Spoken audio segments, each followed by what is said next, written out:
Arakabhai Chandev Korunai Ve Samsara Vajana Mura Kabe Tuja Oive Vishaya Jadiya Kabe Shurana Kabe Hamahiragoshi Vrindavana. Just 1 second, and we will be ready to go.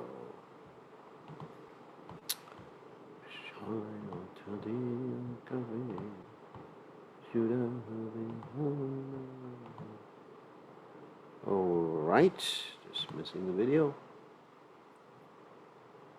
And here we go.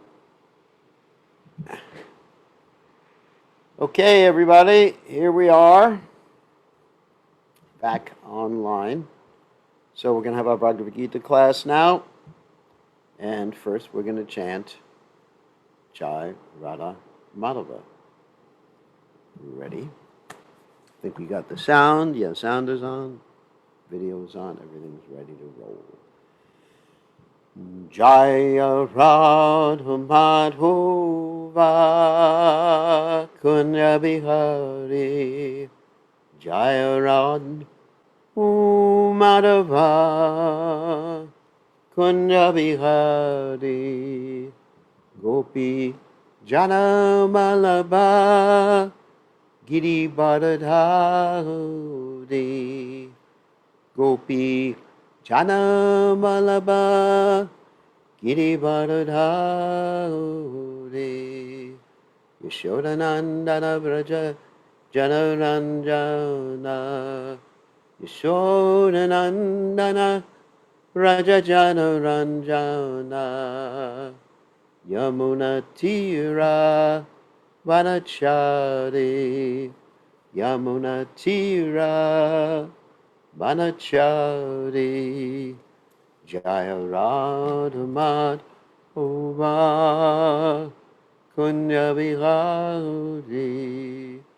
Jaya Radha Madhava Kunya Vihari Gopi Jana Malaba Giri Bharadhari Gopi Jana Malaba Giri Bharadhari Yashoda Nandana Braja Jana Ranjana Yashoda Nandana Braja Jana Ranjana Yamuna Tira Vanachari Yamuna Tira Vanachari Jaya Radha Madhava Kunya Bihari Jaya Radha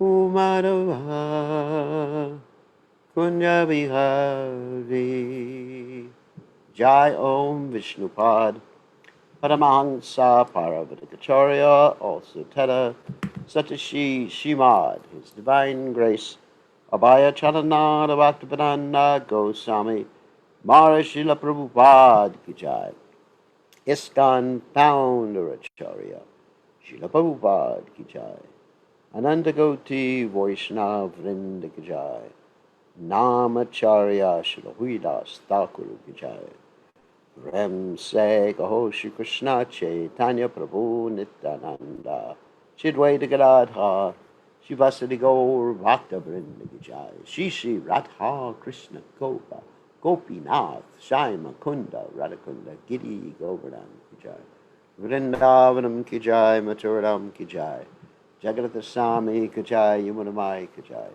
Shrimati Lasi Devi Ki Jai Samveda Bhakta Vrinda Ki Jai Gaur Premananda Hari Gaur. All glories to the assembled devotees. All glories the assembled devotees. All glories the assembled devotees. All glories to Shri Guru and Gauranga Srila Prabhupada Ki Jai. Gaur Premananda. Om Vishnu Padaya Krishna. Shrimati Bhaktivedanta Swami.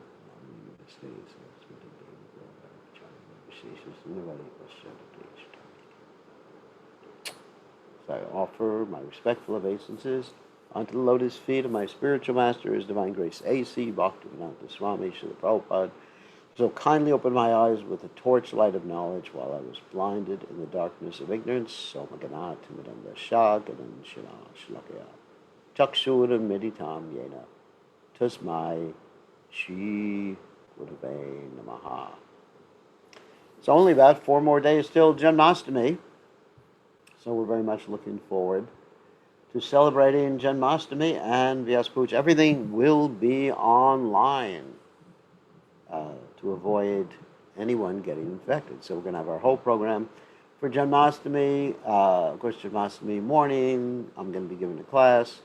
And then later on in the day, we'll have some dancing. I will not be dancing, don't worry. And they'll be dancing by Champaka Lata and her famous troupe of Brajabasis. So, and they will be putting on some episodes from the Lalita Madhava.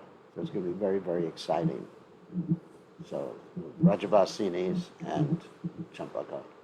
And then we'll have the night arti and then all sorts of other things going on. However, no big programs in the temple with a lot of people. People are going to be coming and taking darshan throughout the day. And there'll be some private abhisheks going on. And as I mentioned before, the dancing. And the next day, everything will be online. Prabhupada's appearance days with a Pushpanjali and everything's going to be online. Probably not at a good time for those in Australia and New Zealand and Fiji, because it's going to be about 11 o'clock our time in the morning, which is about 1 o'clock in the morning in Australia and 3 o'clock in the morning in Fiji and New Zealand. You're welcome to join if you want. Anyway, okay, so now we'll go on to the Bhagavad Gita. We're reading from the 10th chapter of the Bhagavad Gita, and we're going to continue with the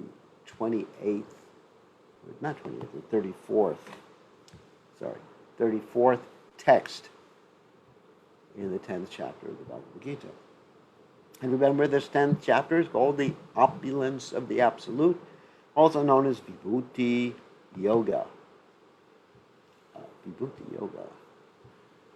That means the opulences of Krishna, or to connect you to Krishna. Vibhuti Yoga. Okay, let me just clear the screen here so I can see everything. So this is a very, very important verse. Mrityu sarvaharashchaham udbhavascha bhavishyatam kirti shrir vak chanarinam smritir meda vritik shama. So mrityu is death. Sarvaharaha, all devouring. Cha, also, aham, I am. Udbhavaha, generation. Cha, also, bhavishyatam, of future manifestations. Kirtihi, fame. Shri, opulence or beauty. Vak, fine speech. Cha, also, narinam, of women. Smritihi, meda, intelligence. Dritihi, firmness. Kshama, patience. I am all-devouring death, and I am the generating principle of all that is yet to be. Among women, I am fame, fortune, fine speech. Oops, I'm going to skip this. Memory, intelligence, steadfastness, and patience. Wow. And I'll talk about those qualities in a second. As soon as a man is born, he dies at every moment. Thus, death is devoured. It's like one of those hourglasses. I don't know if you've ever seen an hourglass before, but an hourglass is like something that's shaped like a V and an inverted V in the bottom, but it's three-dimensional. It's not just two-dimensional, and a cone in the top and an upside-down cone in the bottom, and so little tiny opening in the glass, and so there's sand in this hourglass. So as soon as you turn it over, the sand starts to trickle out. And the top portion, which the sand is originally, gets less and less and less, and finally there's nothing left. So in other words, as soon as you turn over the hourglass, then the top portion diminishes. So as soon as we are born, then our lifespan diminishes.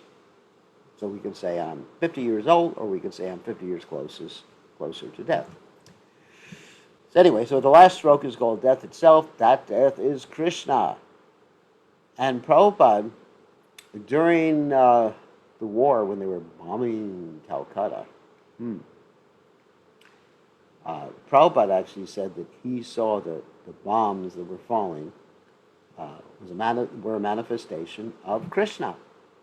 But he said that particular manifestation is not lovable.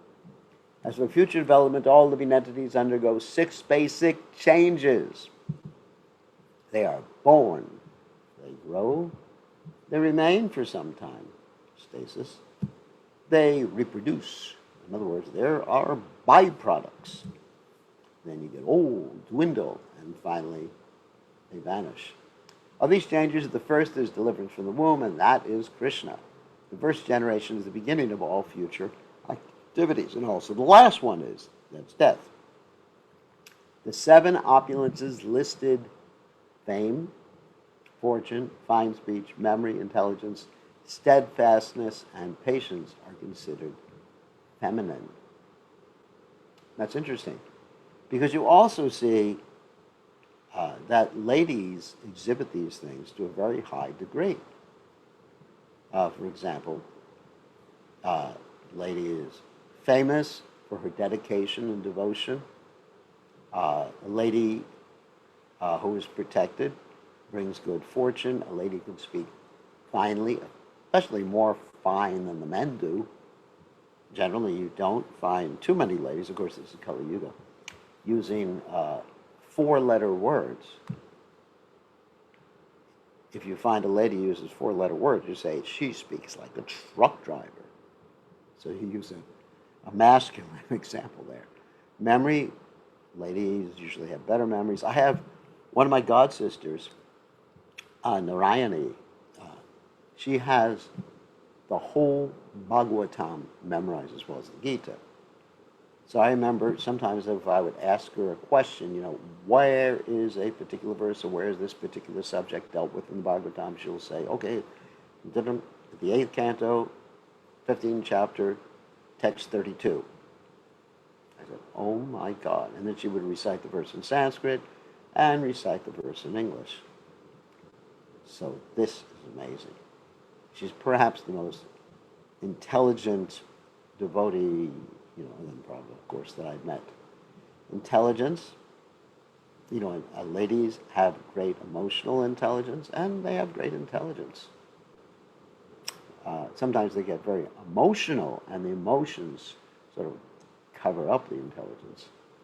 But you find the ladies can be very determined, steadfast, and patient. Men are usually not that patient. That's why you see sometimes ladies, they're able to sit at office jobs and type all day long because they're patient. Whereas men, they're not patient. In general, there's always exceptions. If a person possesses all of them or some of them, he becomes glorious or she becomes glorious. If a man is famous as a righteous man, that makes him glorious. Sanskrit is a perfect language and is therefore very glorious. If after studying one can remember a subject matter, he is gifted with a good memory or smriti. And the ability not only to read many books on different subject matters, but to understand them and apply them when necessary is intelligence, meda, another opulence. Of course, there's another word called durmeda, which means some people have really bad brains. And sometimes Prabhupada would translate durmeda, or bad brains, by the expression that one has gobar brains. It means cow manure brain. Another opulence. The ability to overcome unsteadiness is called firmness or steadfastness, driti. And when one is fully qualified, yet is humble and gentle, and when one is able to keep his balance both in sorrow and the ecstasy of joy, he has the opulence called patience, shama. It's interesting. Prabhupada actually named some of his female disciples with these particular qualities. There was a lady named Kshama Devi Dasi and Driti Devi Dasi. Very nice. So you ladies, you are very qualified. And as men, we are generally not patient or steadfast or any of these other things.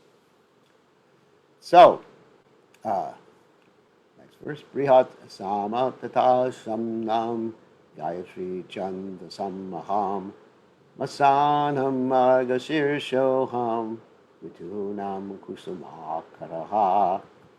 Brihat Sama, the Brihat Sama, Tata also, Samnam of the Samaveda songs, Gayatri, the Gayatri hymns, Chandasam of all poetry, Aham, I am, Masanam of months, Marga Shirshaha, the month of November, December, Aham, I am, Ritunam of all seasons, Kusuma Akara, spring. Of the hymns in the Samaveda, I am the Brihat Sama, and of poetry, I am the Gayatri. Of months, I am Margashira, November, December. And of seasons, I am flower-bearing spring. So Prabhupada explains that it has already been explained by the Lord that among all the Vedas, he is the Samaveda. The Samaveda is rich with beautiful songs. As I mentioned, Samaveda is the song Veda. The Rig Veda is the mantra Veda. The Yajur Veda is the Veda for sacrifices, Yajur.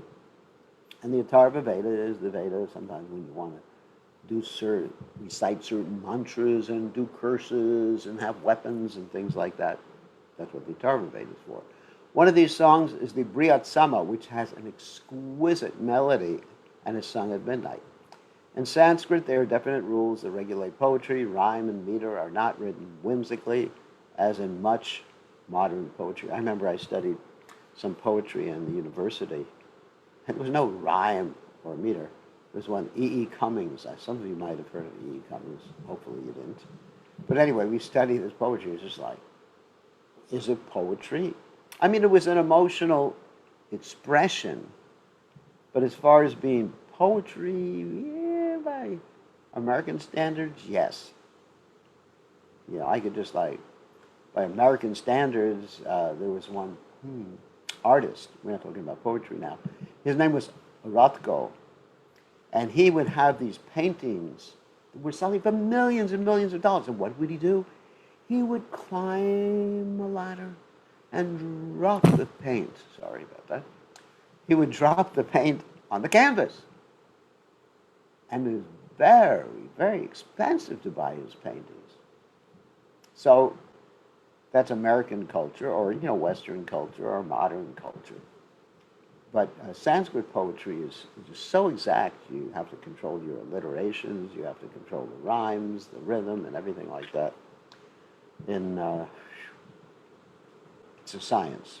Like, for example, if you read Lalita Madhava or Vidagna Madhava, you'll read exquisite poetry. And some of Rupa Goswami's poems are so amazing that they read the same backwards as forwards. And they rhyme and everything like that. If you take the syllables and reverse them. And some of them are so amazing that the syllables, if you put them in a certain way, they'll read different things forward or backwards, or they'll read different things if you put them in the diagram of a mridanga or a chakra, a wheel, or anything like that. These were absolute geniuses, people like Rupa Goswami, Sanatana Goswami, Raghunath Das Goswami, etc. So among the regulated poetry, the Gayatri mantra, which is chanted by duly qualified brahmanas, is the most prominent. The Gayatri mantra should not be chanted by someone unless they're initiated and duly qualified. I know that there are groups now where they just like join hands and they dance to the Gayatri mantra. But there's no potency for them doing that, because in order to have potency in a mantra, guess what? Sampradaya vinaya mantras tenish palamataha. You have to receive the mantra in disciplic succession from bona fide spiritual master. You can't just like, hey, here's a cool mantra. Let me just pick it out. Here's the mantra to create a weapon. Let me pick it out. You can't do that. You have to be initiated into that mantra for it to work. So the statement is that I just quoted in Sanskrit, that if a mantra is received or not received in disciplined succession, the mantra is useless. The Gayatri Mantra is mentioned in the Srimad Bhagavatam because the Gayatri Mantra is especially meant for God realization. It represents the Supreme Lord. And devotees in the movement get this mantra along with other Gayatri mantras when they take second initiation. This mantra is meant for spiritually advanced people, and when one attains success in chanting it, he can enter into the transcendental position of the Lord. One must first acquire the qualities of a perfectly situated person, the qualities of goodness according to the laws of material nature in order to chant the Gayatri Mantra. The Gayatri Mantra is very important in Vedic civilization and is considered to be the sound incarnation of Brahman. Brahma is its initiator and it is passed down from him in disciplined succession. So in other words, to properly chant it, you have to be in the mode of goodness. What does it mean to be in the mode of goodness? The external symptoms of one in the mode of goodness. Sama dhamma tavakchocham shanti rajam mevacha. I'll go through it. One has to be equipoised in all situations. Poised. Just like you say. Sometimes there's this word in English that people use. He has a lot of poise, referring he's a very refined person. So equipoise, that means one has to keep his cool in each and every circumstance. Equipoise, sama dhamma. And then one has to be able to control his or her tongue. Because like if you see a sense object that you're attached to and it's not going to help you in your Krishna consciousness, you, like a tortoise, you pull your limbs, your senses in. No, but even better than that is you think in love of Krishna. Like if I see something that I really like, and I gave the example many times before, that once upon a time I saw some hang gliding and I wanted to go hang gliding. And I thought, would Krishna be pleased? My whole life is dedicated to pleasing Krishna. And then the desire went away as soon as I thought about that. But if I thought, I'm not allowed to go hang gliding, why am I not allowed to go hang gliding? This Krishna consciousness is so tough. I can't handle it anymore. You can't even go hang gliding and enjoy life. I mean, what's wrong with hang gliding? So if I tried to negate the thought, it would just grow and grow and grow, and then I would sneak out and go hang gliding. For those of you who know what hang gliding is, it means jumping off of a mountain with wings.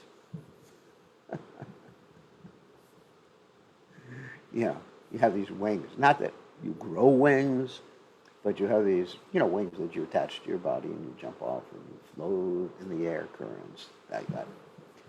So, when I thought, I meant to please Krishna, then automatically the desire went away.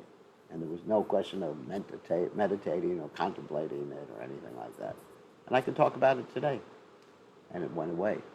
And also certain foods that I was very attached to. And I'm not talking about bad foods. There were certain foods that I was very attached to that basically weren't good for my health. Things that many of you are attached to, like having a lot of cheese and pizza and everything like that. And I was very attached then. What happened? This is a whole story. It's an interesting story. That I was very attached, and when I was a young man, I was experiencing some arthritis pain. And so I went to my friendly doctor, Dr. Leeladhar Gupta, who is a fantastic Ayurvedic physician in Vrindavan, a good friend of mine. I said, what should I do? And he said, stop that pizza. And I said, no, I'd rather die. And he said, oh, he threw his hands up. But then, when I understood, of course I had some special mercy from Lord Shiva and some other great personalities, but when I understood that I had to prolong my life to be able to serve Prabhupada, and I love Prabhupada, then immediately, as they say, cold turkey with a pizza. Not cold turkey. Cold turkey means you stop something all of a sudden. So it's a funny expression. I never ate turkey after I became a devotee. So anyway, so then I immediately stopped, and it never bothered me. But if I had just taken the doctor's advice without the spiritual side to it, just a no, no, no, no, can't do that, you can't do that, you can't do that, I would have kept eating myself to death. Like that. So, anyway, so this is how you overcome these attachments. How you become Dhamma, because we're talking about Dhamma, sense controlled. Not by thinking, I have to control these senses. They're like raging horses. People come to me and say, how can I stop from eating? All day long I'm eating. Actually it's funny. Prabhupada used to, anyway, in a very much way that would have not been considered politically correct nowadays. He used to chastise his sister for weighing too much. And then Prabhupada would say she always says she doesn't eat, but whatever. So anyway, sometimes we may, be eating, every time we see something, it goes in our mouth. Like my little chipmunks here, or squirrels, sorry. They demolish whatever plate I put out for them within a few minutes. Doesn't matter whether it's their dinner time or not. They don't worry about the time of day. Of course, they store a lot too, so which is kind of good because the winter's coming. So anyway, you just think, what pleases Krishna? What's the purpose of my life? I love Krishna, Prabhupada, and the spiritual masters, and that's what got me to change my diet. And so that's Dhamma. So Samadhamma, Tapa is the next quality of someone in the mode of goodness. Tapa means austere, not in a materialistic austere sense, but basically the same thing as Dhamma, accepting things that please Krishna because you love Krishna and rejecting things that don't please Krishna. And then Shocham, cleanliness. A Brahmin is very clean. Like usually when we give initiation, second initiation to devotee, you say bathing 3 times a day, or if that's not possible, 2 times, but a Brahmin has to be revolutionary clean. So chum. And then tolerant, there's other qualities too, tolerant, religious, studying the Vedic literatures, things like that. So if one is exhibiting these qualities, it's likely he or she is in the mode of goodness, shanti, and is peaceful. Whoops, I didn't turn my phone off, and it keeps beeping. Okay, so remember, that's a Brahmin. So, and if you're in the mode of goodness, you can chant the Gayatri Mantra properly, otherwise your mind will wander. And the Gayatri Mantra, we have 7 Gayatri Mantras, and they're all meant for approaching Krishna from a different angle of vision. Some of them are like this chapter, Vibhuti Yoga. And some of them are taking shelter of the Guru, and some of them are taking shelter of Chaitanya Mahaprabhu, some of them are taking shelter of Krishna and Vrindavan, some of them are taking shelter of Srimati Radharani. They're very wonderful mantras. So the month of November, December is considered the best of all months because in India, grains are collected from the fields at this time and the people become very happy. And also, it's a good time because usually that is Kartik. It's the harvest season, and then you have the Kartik festivals. And Kartik is considered the holiest month of the year. Anyway, of course, spring is a season universally liked because it is neither too hot nor too cold, and the flowers and trees blossom and flourish. In spring, there are also many ceremonies commemorating Krishna's pastimes. Therefore, this is considered to be the most joyful of all seasons, and is the representative of the Supreme Lord, Krishna. So next text. Yutam chalayatam lasme tejas vanam naham Jayosmi Vyavasayosmi Sattvam Sattvavatam Aham. Dutam gambling chalayatam of all cheats as me, I am Teja, the splendor, Tejasvinam.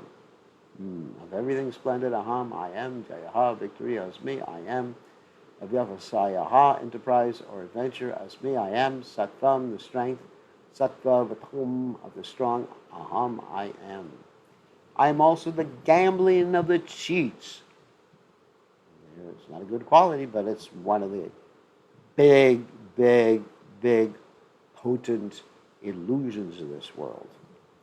And I'll talk about gambling in a second. I'm the splendid, I'm the splendor. I am victory, I'm adventure, and I'm the strength of the strong. Prabhupada said there are many kinds of cheaters all over the universe of all cheating processes. Gambling stands supreme and therefore represents Krishna. As a supreme, Krishna can be more deceitful than any mere man. If Krishna chooses to deceive a person, no one can surpass him in his deceit. His greatness is not simply one-sided, it is all-sided. Now in the Mahabharata, you'll find so much cheating that Krishna does. I'll just give you one example. Toward the end of the Mahabharata, it looked like Duryodhana and his party, that is the Kurus, were finished. I mean, they were finished. There was basically only Duryodhana and 2 or 3 other people left, and a handful of people left.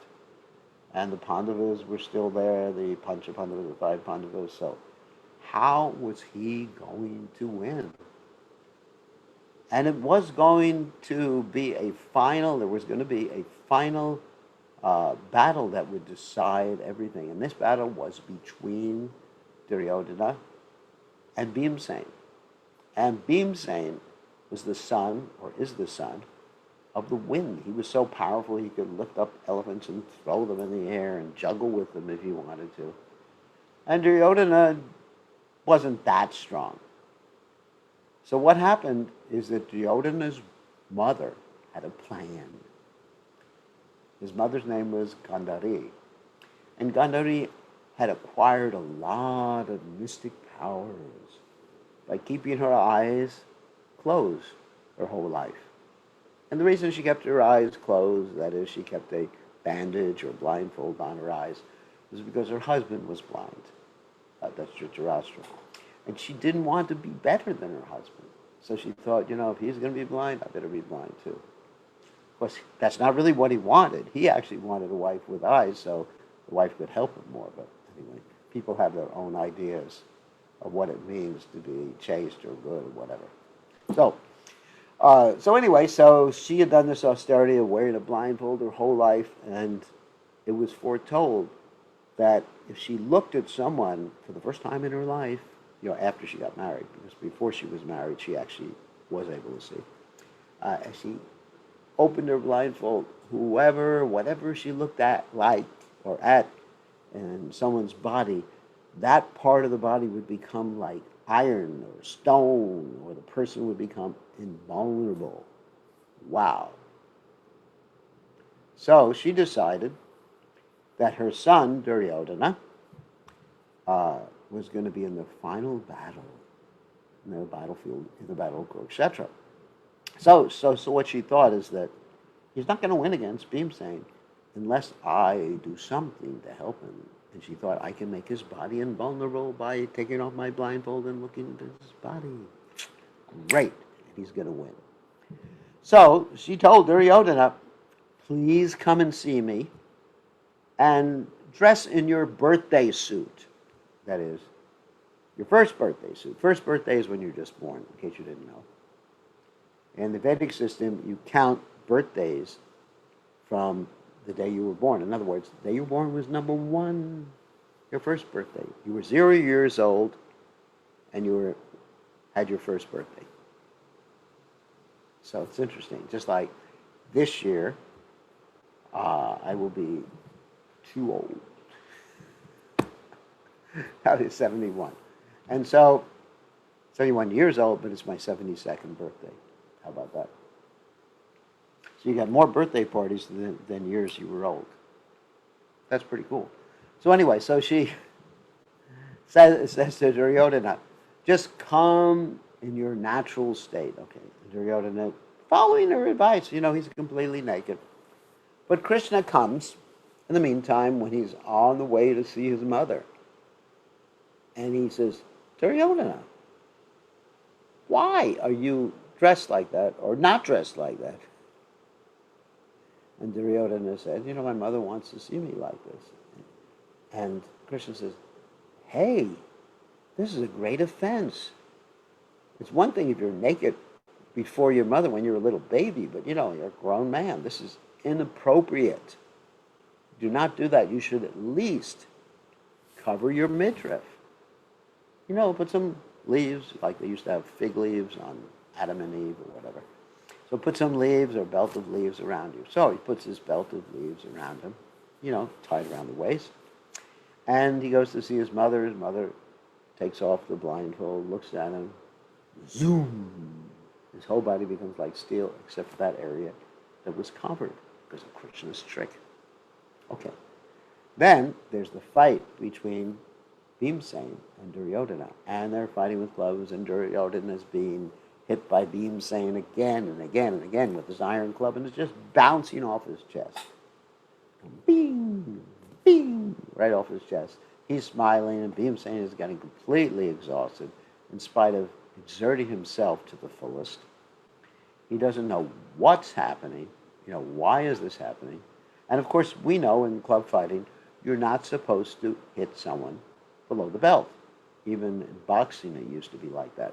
I don't know about kickboxing or any of the other types of boxing, but when I was young, the belt and above the belt was where you're supposed to hit. It's kind of stupid, too, because you can hit someone in the face. But anyway.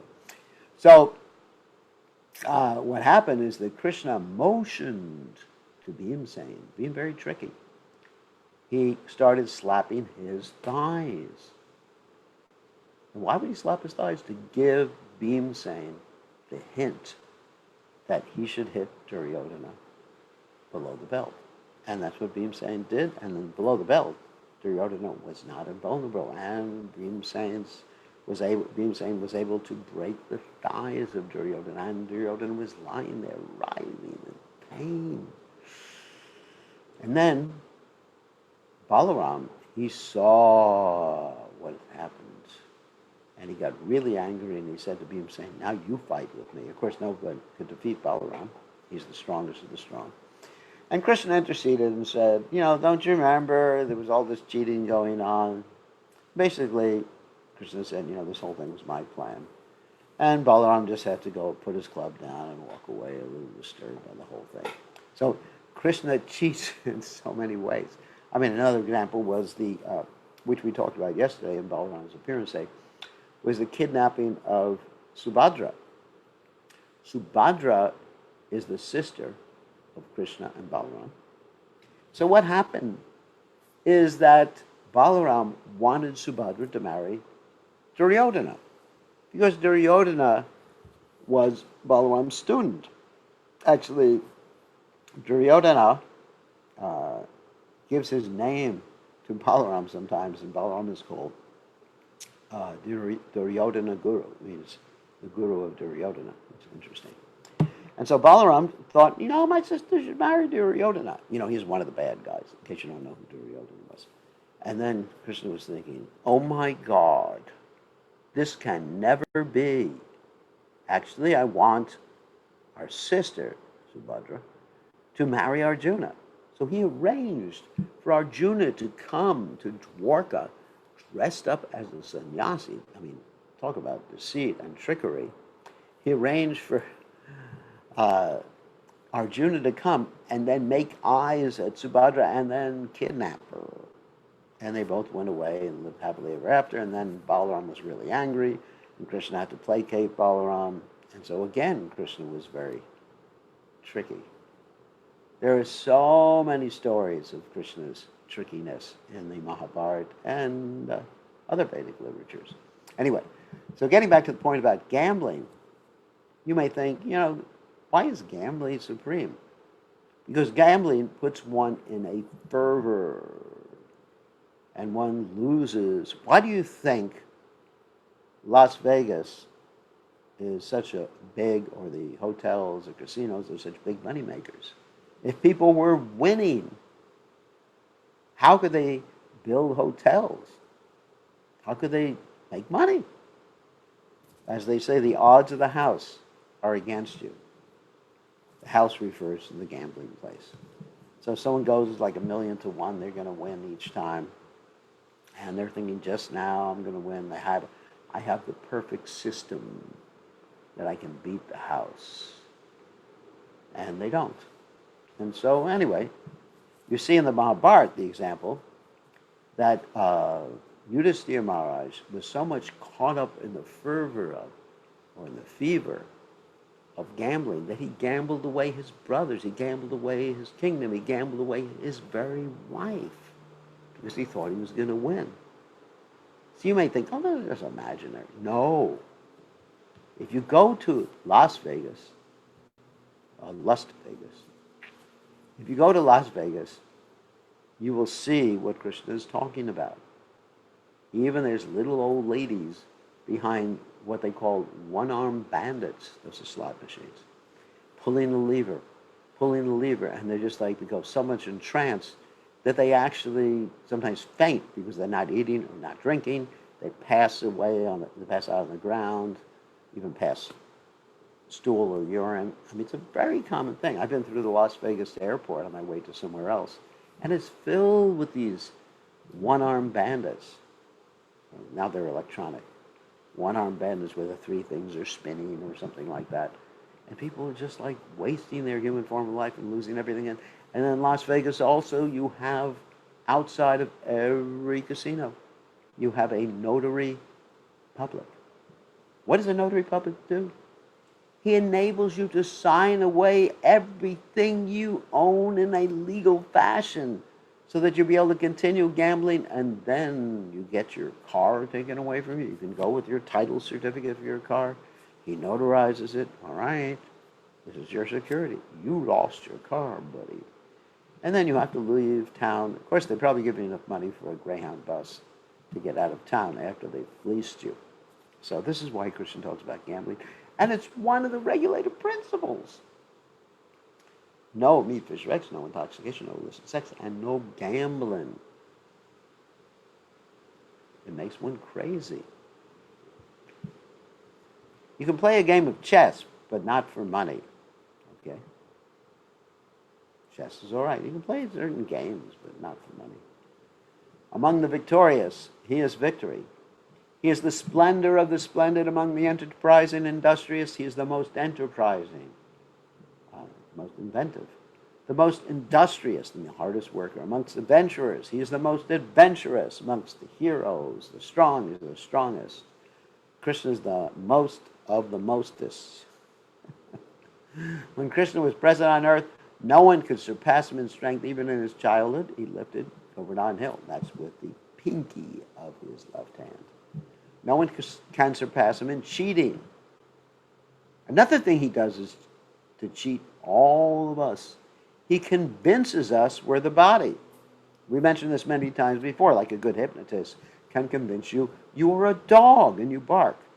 So now Krishna has convinced me that I'm an American, and I'm male, and I'm a fantastic sannyasi. He's convinced me of all these things, whereas all I am is a part and parcel of him and a servant of a servant of a servant of a servant of Krishna. But this false ego expands, just like Prabhupada used the expression puffed up, one becomes puffed up, which is an interesting expression, which is not used commonly in English, that it's basically you become prouder and prouder and prouder, and Prabhupada said puffed up, because he made reference to frogs who have this little pouch under their mouth, and they go rivet, rivet, rivet, and they puff it up. No one can surpass him in splendor, and no one can surpass him in victory, and no one can surpass him in enterprise, and no one can surpass him in strength. That is Krishna. And if you find someone who can, we'll worship him as God, but you cannot find anybody. Most beautiful, most strong, most splendorous, most courageous. So, Vrishchinam Vasudevo Sme Pandavanam Dhananjayaha Muninam Apyaham Vyasa Kavinam Ushanam Kabaki Rishinam, of the descendants of Rishni, Vasudeva, Krishna and Dwarka, Asmi, I am, Pandavanam, of the Pandavas, Dhananjayaha, Arjuna, Muninam, of the sages, Api also, Aham, I am, Vyasaha, Vyasa, the compiler of all Vedic literature, Kavinam, of all great thinkers, Ushana, Kavihil, a thinker. Of the descendants of Vrishni, I am Vasudeva. That means Krishna who appears in Dwarka and also Mathura. And of the Pandavas, I am Arjuna. So he's speaking to Arjuna now, because Arjuna is the greatest of the Pandavas. Okay? He's just presenting himself as the greatest of whatever there is. Of the sages, I'm Vyas. He's the compiler of the Vedic literatures. And among the great thinkers, I am Ushana. Ushana is Shukracharya, who is the priest of the demons. Krishna is the original Supreme Personality of Godhead, and Baladeva is Krishna's immediate expansion. Both Lord Krishna and Baladeva appeared as the sons of Vasudeva. So both of them may be called Vasudev. You understand? Vasudev, Vasudev. From another point of view, because Krishna never leaves Vrindavan, all the forms of Krishna that appear elsewhere are his expansions. So what does it mean that Krishna never leaves Vrindavan? What about that story that Krishna got on the chariot of Akrura and left Vrindavan and everybody else was brokenhearted? Yes, but Krishna remained in Vrindavan. That expansion of his left Vrindavan, Vasudeva expansion, who is non-different from Krishna. Vasudeva is Krishna's immediate expansion, so Vasudeva is not different from Krishna. It is to be understood that the Vasudeva referred to in this verse of Bhagavad Gita is Baladeva or Balaram, because he is the original source of all incarnations, and thus he is the sole source of Vasudeva. The immediate expansions of the Lord are called Swamsha, personal expansions, and there are also expansions called Vivinamsha, separated expansions. Let me explain what that means. Swamsha means expansions of the Lord that are non-different from him, that are all God, all what we call Vishnu Tattva, but Krishna acting in different ways. Swa Amcha, his own or personal expansions. And Vivinamsha means us. We are tiny spiritual souls that are the marginal potency of the Lord, and we're called Vivinamsha, or separated expansion. We are Krishna's expansions. Mamivangsa Jivaloke Jiva Bodha Sanatana. Manashakstani Andriyani Prakatistani Karshati. That we are Krishna's parts and parcels. An example of what Prabhupada meant by parts and parcels is, let's take the hand. Here's the hand. It's part of the body. But it's parcel because it has its own identity as part of the body, but it's its own specific identity. The hand is not the same as the nose. So in this way, we are part, nor is the hand the whole body. So we're actually part of Krishna. And Krishna also has an existence apart from us. Anyway, among the sons of Pandu, Arjuna is famous as Dhananjaya, which means he who collected wealth, victorious in wealth. He is the best of men and therefore represents Krishna. Among the Munis, or learned men, conversant in Vedic knowledge, Vyasa is the greatest because he explained Vedic knowledge in many different ways for the understanding of the common mass of people in this age of Kali. So Vyasa took the original Vedic literatures and he divided them up. You know, there was one Veda, then he divided it in 4, and then there's the supplementary Vedic literatures, there's the Upanishads, there's the Vedanta Sutra, there's the Puranas, the Itihasas, that means the histories. Puranas means like the Bhagavatam. There's 18 Mahapuranas like the Bhagavatam, but 6 are for those people in the mode of goodness, 6 are for those people in the mode of ignorance, and 6 are for those people in the mode of passion. And Vyasa is also known as an incarnate. Therefore, Vyasa also represents Krishna. Kavis are those who are capable of thinking thoroughly on any subject matter. Among the Kavis, Uchana, Shukracharya, was the spiritual master of the demons. He was an extremely intelligent and far-seeing politician, but not precisely a devotee. Thus, Shukracharya is another representative of the opulence of Krishna. Shukracharya is actually blind in one eye because he made a big mistake. He had many disciples, but in this particular case, Shukracharya's disciple was Bali Maharaj. He was the grandson of Lord Maharaj. Okay. And Bali Maharaj became very powerful because Shukracharya told him to worship Vishnu. Not because Shukracharya is a devotee of Vishnu, but because Shukracharya knew where the dough is. That everything comes from Krishna. At least he knew that. I guess that's karma yoga of the type. So, all right. So he told him worship Krishna. He became so powerful. He took over the heavenly planet. The Bali took over the heavenly planets, and he was king of everything, basically. And so Krishna received a complaint. You got to do something about this. So Krishna decided to trick. There's another instance in how Krishna was very tricky. So Krishna decided to trick this Bali Maharaj. So what he did is Krishna appeared as a very cute little boy who was a Brahmin. And he came to Bali Maharaj's ceremony, sacrifice, while Bali Maharaj was doing the sacrifice. And the point is, when a Brahmin appears somewhere, then you have to take care of the Brahmin. You can stop the sacrifice at that particular juncture.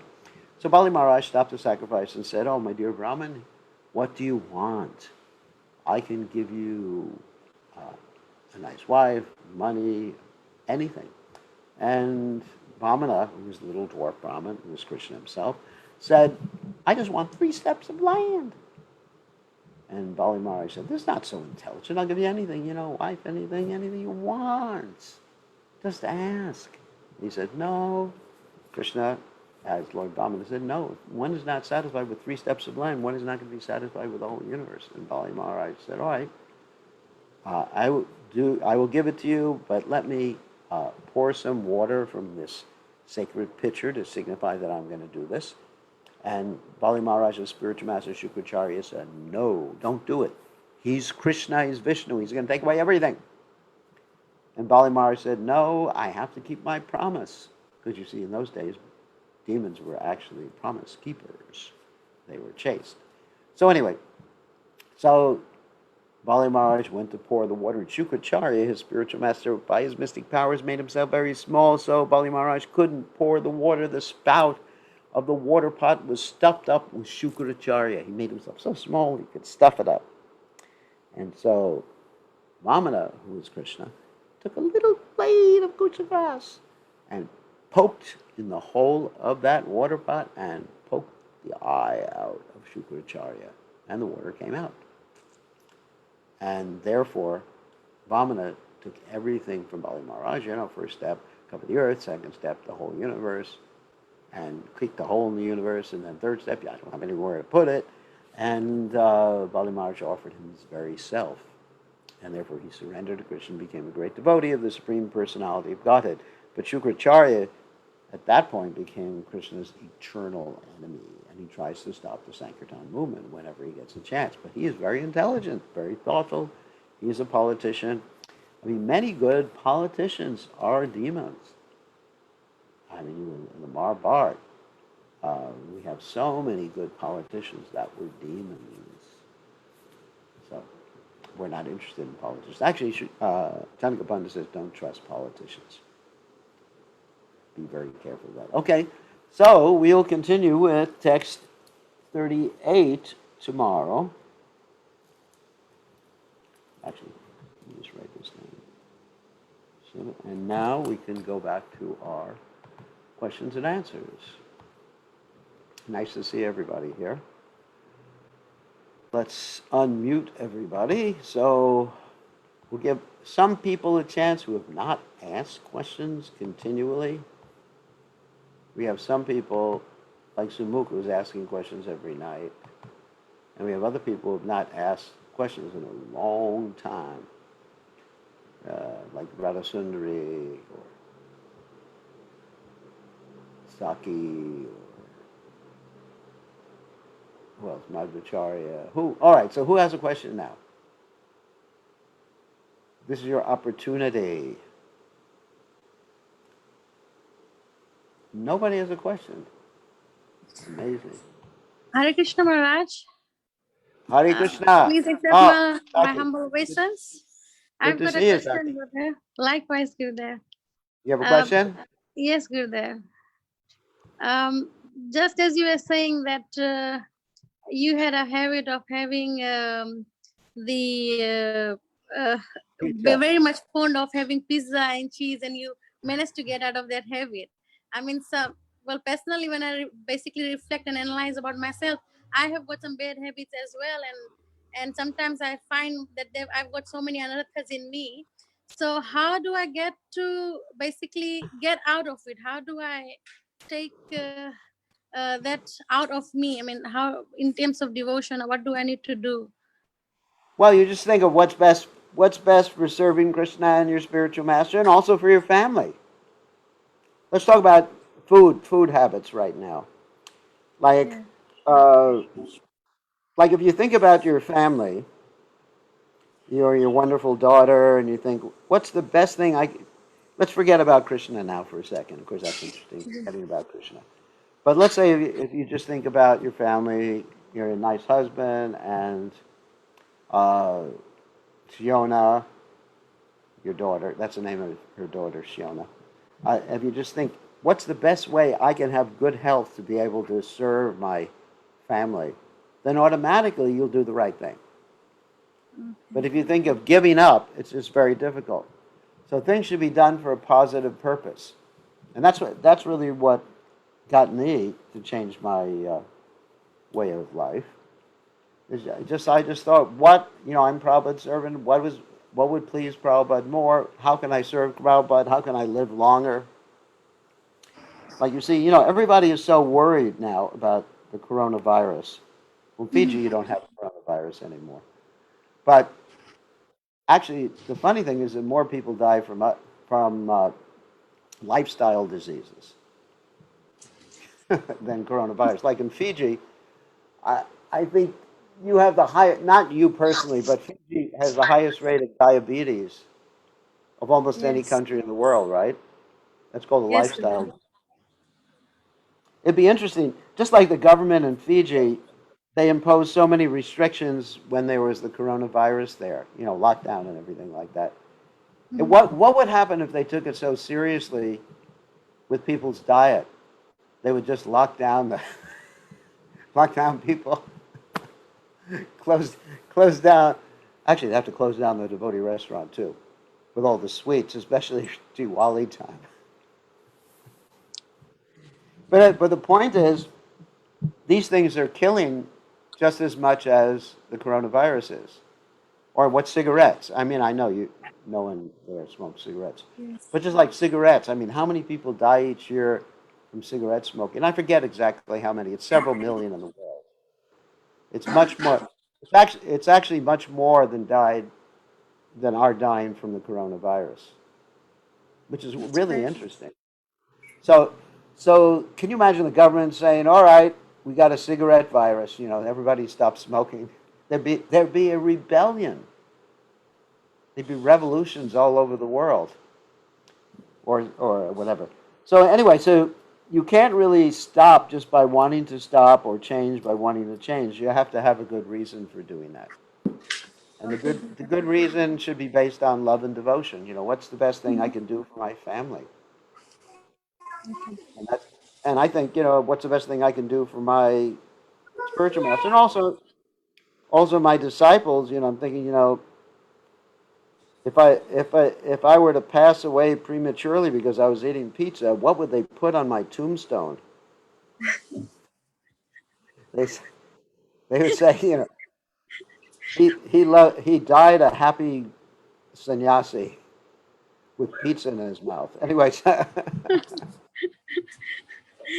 thank you, Gurudev. Thank you for that. That's a good answer. Yeah. Thank you so much for that. yes, yeah. So if I think about my disciples, and also if I think about nice so.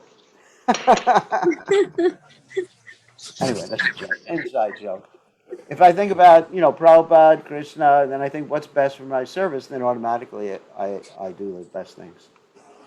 But if I think about giving it up, it's very hard. I was just speaking to someone today about giving up eating eggs, and I was explaining the same principle to them. they're not initiated yet. But and it's just why we have to understand the why factor, not just what we're doing or what we're giving up, but there's a why factor, why we're doing what we're doing. That's important. All right. I think that's Thank you good. for that, Thank Gurudev. you, Saki. I wish I was there. Yeah, yeah, we If you really could, miss you here, Gurudev.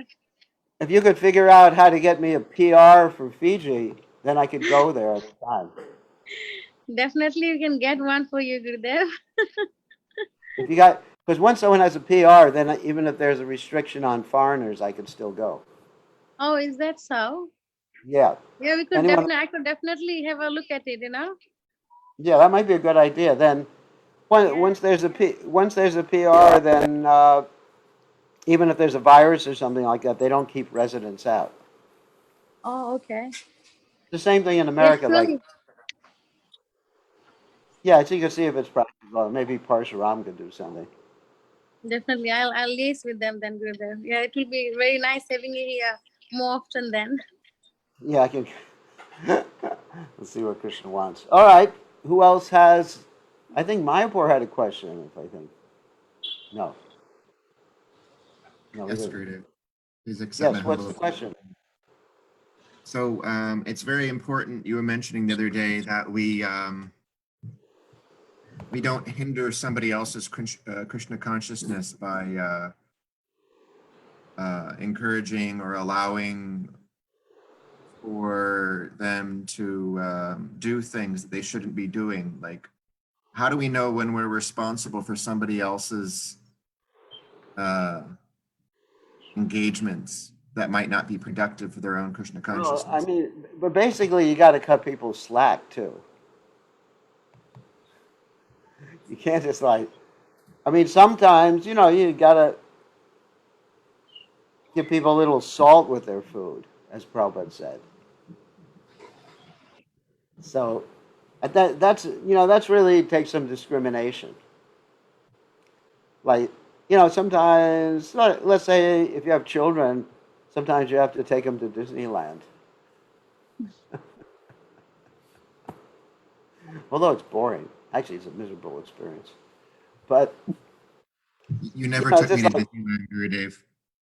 uh, I took Jai Patakamars to Disneyland, and that was fun. No, it wasn't fun. It was boring, but at least he paid for it, so I wasn't in misery. So, sometimes you got to cut people a little slack. We're not. This is not like basic training of the Marines, the special services, or something like that. Got to cut people slack, and uh, you shouldn't discourage people, but Krishna says, but you should encourage people to work in a spirit of devotion. So that's the whole point. We have to be positive. If we go around telling people this is Maya, that's Maya, then it's just it's actually quite unattractive. So we just have to present something that's so nice. Just like I'm right here in front of Radhagolokananda, you can see here. And they're so nice. And by dressing them nicely, I don't want to dress nicely myself. Because because they're dressed so nicely, I lost the desire to put earrings in and also jewelry on myself. I was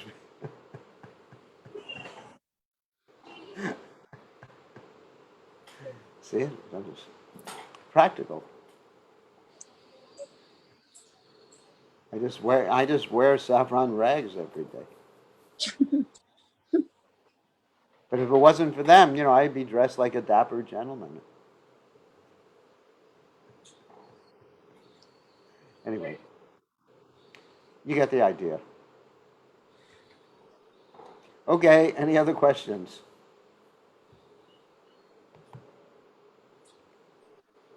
Okay, Charna, you have a question. Ask. Yes. Hare Krishna to all.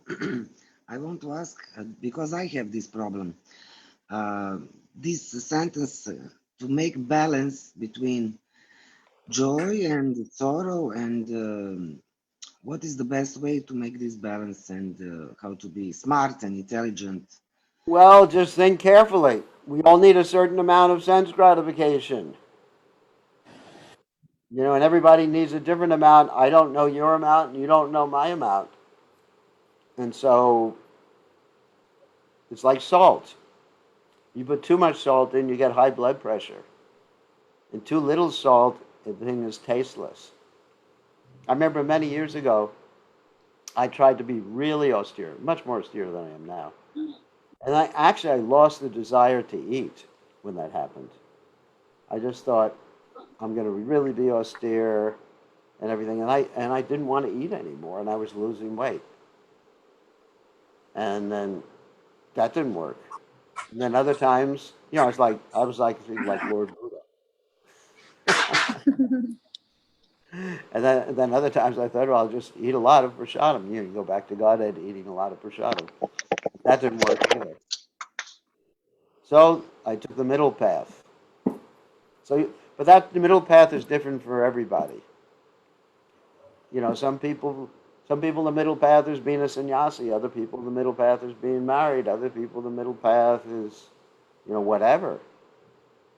But I can't answer that question for any particular individual. It's just like whatever you need.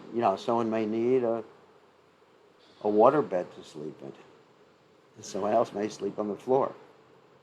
But that's not that sleeping on the floor is better or worse than sleeping on a big comfortable bed. Everybody needs a little bit of sense grad, right? Sense grad, ki jai. Anyway.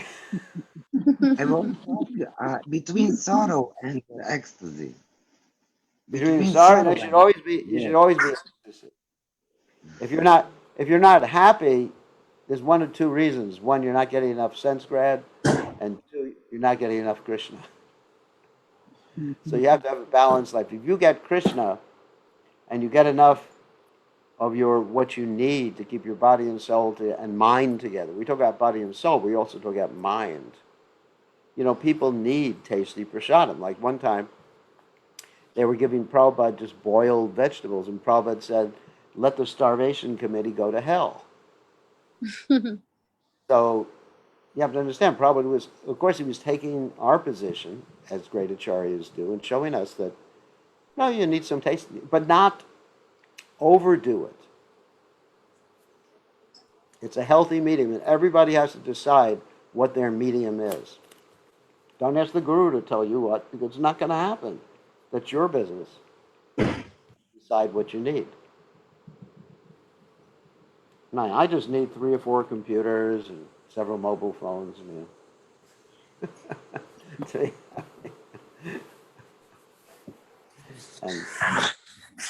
actually, with diet, I'm very happy. Right now, I'm basically just eating. At night, I just eat raw food and something called kasha. Some of you may not know what kasha is. It's buckwheat. It's toasted buckwheat. Those of you from Europe would know what I'm talking about. Kasha is a European dish. That's all I'm eating. And some, vegetables and kasha at night. And sauerkraut. But if I present it to any of you, and an avocado. So if I present any of you, but if I would say this is your whole diet every day, you would probably just go crazy. And for some of you, it may be too much sense grad. So everybody's different. Everybody's different. Just chill out. Be happy. Chant Hare Krishna and be happy, and don't worry about how much everybody else eats. Like there was a story in the early days. There's one devotee, Kirtananda, and he said to Prabhupada, he was complaining because everybody was eating these sweet balls. And he said to Prabhupada that I think we should restrict these sweet balls to 1 per person per day. And when Prabhupada heard that, Prabhupada said, I think you should be restricted to 1 a day, but everybody else can take as much as they want. So don't impose your standards on anyone else. Okay. So any other questions? No other questions. All right. Radha Sundar, you have a question. Yes, Gurudev. Dandvat Pranam. Haribol. I just wanted to ask about, you know how you said Shuklacharya? He was a guru of the demons, Yeah. and then he is still around, you know, in politicians and in some people. So how do we deal with people like this, Gurudev? Because they are, you know, like in some households there are some demons available.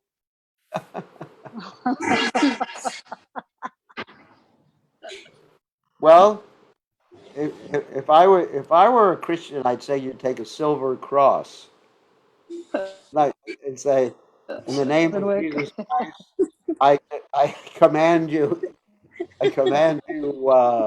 demon, come out of there. Since I'm not a since I'm not a Christian, or if I was in Fiji, I'd probably send you to the nearest Muslim witch doctor. Because, you know, when you listen to kirtan and, you know, like it just, these demons, they just don't like it. So I just want to know how to So deal avoid with it. them. So you avoid them. As a second class devotee, we're supposed to avoid people who are envious and show those qualities. You can't change people. If you're a first class devotee like Prabhupada, you can change people, but I don't spend No. time trying to change people. You know, if they don't want to be changed, they don't want to be changed. That's their karma.